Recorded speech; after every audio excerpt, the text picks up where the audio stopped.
కృష్ణ అయితే ఒక్క ఏడాదిలో 12 సినిమాలు నటించినవి ఉన్నాయి.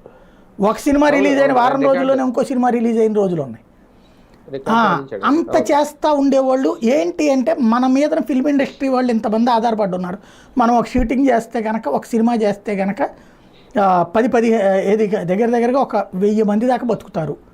మనం ఇన్ని సినిమాలు షూట్ చేస్తే ఇంతమంది బతుకుతారు అంటే వాళ్ళ బతుకు తెరుగును చూసేవాళ్ళు, పబ్లిక్ ఎంటర్టైన్మెంట్ చూసేవాళ్ళు, ప్లస్ వాళ్ళ సంపాదన చూసేవాళ్ళు, ఆదాయం.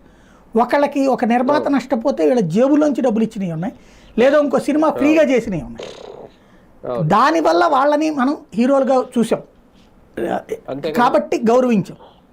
ఇవాళ పరిస్థితి ఏంటంటే హీరోలు నిర్మాతలకు రెమ్యూనరేషన్ ఇస్తున్నారు, హీరోలు డైరెక్టర్లను ఎంచుకుంటున్నారు, హీరోలు నిర్మాతలను ఎంచుకుంటున్నారు. చివరికి నిజమైన నిర్మాతలు పక్కకి పారిపోయి ఈ ధనవంతులైనటువంటి నిర్మాతలు వచ్చారు. ఇమేజ్ ప్యాటర్న్ కోసం చేసే పెట్టుబడి పెట్టేవాళ్ళు. దాంతో ఏమైపోయింది, బాగా సంపాదన రుచి మరిగింది. ఈ సంపాదన రుచి మరిగాక ఏ స్థాయికి వచ్చారంటే అందరిగాడికి పిండుకున్నాం. ఒక నిర్మాత ఒక సినిమాలో ఫెయిల్ అయ్యాడు అంటే అతను చేసేది కాదుగా తప్పు. ఇదే హీరో గారు డైరెక్టర్ నుంచి హీరోయిన్ దాకా ఎవరు ఉండాలి ఈయనే డిసైడ్ చేస్తున్నాడు. చివరికి డ్యాన్స్ మాటలు, ఫైట్ మాస్టర్లు కూడా ఇతను ఏంది వాళ్ళ నిర్మాత పని అంటే జస్ట్ ఫైనాన్సర్ అంతే. ఫైనాన్సర్ మామూలు ఫైనాన్సర్ కంటే ఈయన పెద్ద ఫైనాన్సర్. అట్లుంది వాళ్ళ జీవితం.